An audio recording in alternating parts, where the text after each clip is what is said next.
أعوذ بالله من الشيطان الرجيم بسم الله الرحمن الرحيم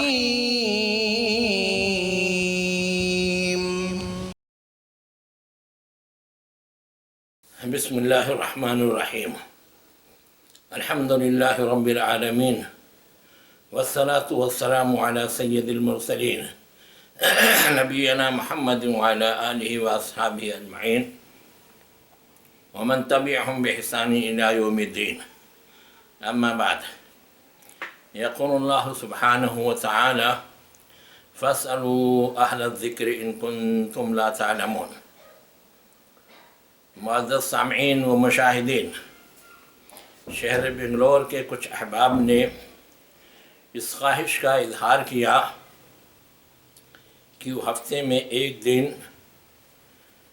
فقہ و فتاوی اور سوال و جواب کی ایک مجلس رکھنا چاہتے ہیں، جس کو ورکشاپ وغیرہ جدید وسائل نشر و اشاعت پر نشر کریں گے۔ شروع میں یہ طے پایا کہ حضرات سوالات جمع کر کے میرے پاس بھیجوا دیں گے اور میں سوالات پڑھ کر اور ان کے جوابات ٹیپ کر کے ان کے پاس بھیجوا دوں گا، اور وہ ایڈیٹنگ کرنے کے بعد میں اس کو نشر کریں گے۔ مگر پھر ان کی خواہش ہوئی کہ سوال و جواب کا پروگرام شروع کرنے سے پہلے کچھ خطابات افتاء کے آداب و احکام کے متعلق ہوں، تاکہ لوگ ان پروگراموں کی اہمیت کو سمجھ سکیں اور توجہ سے سن کر مستفید ہو سکیں۔ چنانچہ ان کی خواہش کے مطابق میں افتاء اور اس کے آداب و احکام کے متعلق چند شروط پیش کرنے کی کوشش کر رہا ہوں۔ افتاء کے لغوی اور اصطلاحی معنی۔ کلام عرب میں فتویٰ فے کے فتح کے ساتھ میں اور فتویٰ فا کے ضمہ کے ساتھ دونوں مستعمل ہیں، اگرچہ فتویٰ زیادہ مشہور ہے۔ نیز فتیہ فا کے ضمہ اور یا کے بعد الف ممدودہ کے ساتھ بھی مستعمل ہے، اور کلام عرب میں یہ زیادہ مستعمل اور افصح مانا جاتا ہے۔ مگر فتویٰ اور فتویٰ بھی فصیح ہیں، اور ان تینوں کی جمع فتاوی واو کے کسرے کے ساتھ اور فتاوی الف مقصورہ کے ساتھ آتے ہیں، اور علماء کے یہاں دونوں مستعمل اور درست ہیں۔ اور فتویٰ اور فتویٰ افتاء یفتی افتان سے حاصل مصدر کے طور پر بھی مستعمل ہیں، اور مفتی کے جواب کو بھی فتویٰ یا فتویٰ کہتے ہیں۔ افتاء کے لغوی معنی ہوتے ہیں کسی سوال کا جواب دینا، خواہ یہ سوال کسی شرعی مسئلے کے متعلق ہو یا کسی غیر شرعی مسئلے کے بارے میں ہو۔ غیر شرعی مسئلے کے متعلق سوال کے جواب کو افتاء کہنے کی مثال بادشاہی مصر کا یہ قول ہے: یا ایھا الملأ افتونی فی رؤیای ان کنتم للرؤیا تعبرون۔ اے لوگو، مجھے میرے خواب کی تعبیر بتاؤ اگر تم خواب کی تعبیر جانتے ہو۔ یہاں خواب کی تعبیر بتانے کے لیے افتونی کہا گیا ہے، حالانکہ وہ کوئی شرعی مسئلہ نہیں ہے۔ اسی طرح ملکہ سبا نے کہا: یا ایھا الملأ افتونی فی امری ما کنت قاطعۃ امرا حتی تشہدون۔ اے لوگو، مجھے میرے معاملے میں مشورہ دو، میں تم لوگوں کے مشورے اور تائید کے بغیر کوئی فیصلہ نہیں کرتی۔ یہاں مشورہ دینے کے لیے افتونی فی امری کہا ہے، اور ظاہر ہے کہ یہ بھی کوئی شرعی مسئلہ یا شرعی مسئلے کے بارے میں سوال نہیں ہے۔ اور افتاء کا اصطلاحی معنی ہے کسی حکم شرعی کے متعلق سوال کا جواب دینا، کسی حکم شرعی کے متعلق سوال کا جواب دینا۔ اور اس معنی میں اللہ تعالیٰ کے یہ قول ہے: وَيَسْتَفْتُونَكَ فِي النِّسَاءِ قُلِ اللَّهُ يُفْتِيكُمْ فِيهِنَّ۔ وہ لوگ آپ سے عورتوں کے بارے میں فتویٰ پوچھتے ہیں، آپ کہہ دیجئے کہ اللہ تعالیٰ تم کو ان کے بارے میں فتویٰ دیتا ہے۔ اسی طرح اللہ تعالیٰ کا یہ قول بھی ہے، یستفتونک قل اللہ یفتیکم فی الکلالہ، لوگ آپ سے فتویٰ پوچھتے ہیں، کہہ دیجئے اللہ تم کو کلالہ کے بارے میں خود فتویٰ دیتا ہے۔ اسی طرح نبی صلی اللہ علیہ وسلم کا یہ فرمان ہے، من افتی بغیر علم کان اسمہ علی من افتاہ، رواہ ابو داود والدارمی وقال العلامہ الالبانی سندہ صحیح، یعنی جسے بغیر علم کے فتویٰ دیا گیا اور اس نے اس غلط فتوے پر عمل کر لیا تو اس کا گناہ فتویٰ دینے والے پر ہوگا۔ اس طرح افتاء کا عمل عموماً 4 عناصر پر مشتمل ہوتا ہے، اس مستفتی، مفتی، افتاء اور فتویٰ، اور چاہیں تو کہہ سکتے ہیں استفتاء، مستفتی، مفتی، افتاء اور فتویٰ۔ استفتاء کے معنی ہوتے ہیں فتویٰ پوچھنا اور کسی مسئلے کے بارے میں سوال کرنا، اور مستفتی فتویٰ پوچھنے والے کو یا کسی چیز کے شرعی حکم کے متعلق سوال کرنے والے کو کہتے ہیں، اور مفتی فتویٰ دینے والے عالم کو کہتے ہیں، یعنی ایسے عالم دین کو جو مستفتی کو اس کے سوال کردہ مسئلے کے بارے میں اس کا شرعی حکم دلیل کے ساتھ بتائے اور رہنمائی کرے، اسے مفتی کہتے ہیں۔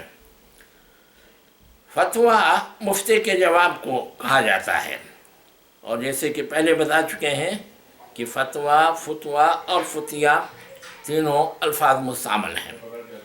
افتاء کے معنی ہوتے ہیں فتویٰ دینا، کسی سوال کے جواب میں شرعی مسئلے کو دلیل کے ساتھ بیان کرنا اور مستفتی کو بتانا، یہ افتاء کہلاتا ہے۔ افتاء اور قضاء میں فرق ہے۔ افتاء اور قضاء میں ایک فرق تو یہ ہے کہ افتاء میں سائل کو صرف شرعی حکم بتایا جاتا ہے کہ یہ واجب ہے یا مستحب ہے یا جائز ہے یا مکروہ ہے یا حرام ہے، اور مستفتی کے لیے اس پر عمل کو دنیوی اعتبار سے لازم نہیں کیا جاتا ہے، جبکہ قضاء میں قاضی کے فیصلے کو محکوم علیہ پر لازمی طور سے نافذ کیا جاتا ہے۔ دوسرا فرق یہ ہے کہ مفتی اس سوال کے متعلق جواب دیتا ہے جو مستفتی اس کے سامنے پیش کرتا ہے، اور وہ سوال کے مشتملات اور اس میں مندرج امور کی تحقیق کرنے کا مکلف نہیں ہوتا ہے۔ اس واسطے وہ کہتا ہے بشرط صحت سوال، صورت مسئول عنہ کا جواب یہ ہے، اور اس میں یہ امکان ہوتا ہے کہ سوال میں مذکورہ چیزیں امر واقع کے مطابق نہ ہوں، جبکہ قاضی فریقین کی باتوں اور ان کے دلائل کو سننے اور امر واقعہ کی تحقیق کرنے کے بعد میں فیصلہ کرتا ہے۔ تیسرا فرق یہ ہے کہ افتاء کا دائرہ کار قضاء کی بنسبت زیادہ وسیع ہے، کیونکہ افتاء کا کام آزاد و غلام، مرد و عورت، قریب و بعید اور اجنبی و دوست سب کی طرف سے درست ہے، جبکہ قاضی کے لیے مسلمان اور آزاد مرد کا ہونا ضروری ہے، غلام اور عورتیں قاضی نہیں بن سکتی ہیں۔ اسی طرح قاضی اپنے اصول و فروع کے حق میں فیصلہ نہیں کر سکتا ہے، جبکہ مفتی فتویٰ دے سکتا ہے۔ چوتھا فرق یہ ہے کہ قاضی کے فیصلے اور مفتی کے فتوے میں تعارض ہو تو قاضی کے فیصلے کی تنفیذ ہوگی، مفتی کے فتوے کی نہیں۔ افتاء کا حکم، اگر شہر میں افتاء کی اہمیت کا حامل صرف ایک مفتی ہو تو اس پر فتویٰ دینا فرض عین ہوتا ہے، اور ایسی صورت میں اگر وہ فتویٰ نہیں دیتا اور لوگوں کو مسائل نہیں بتاتا تو گنہگار ہوگا۔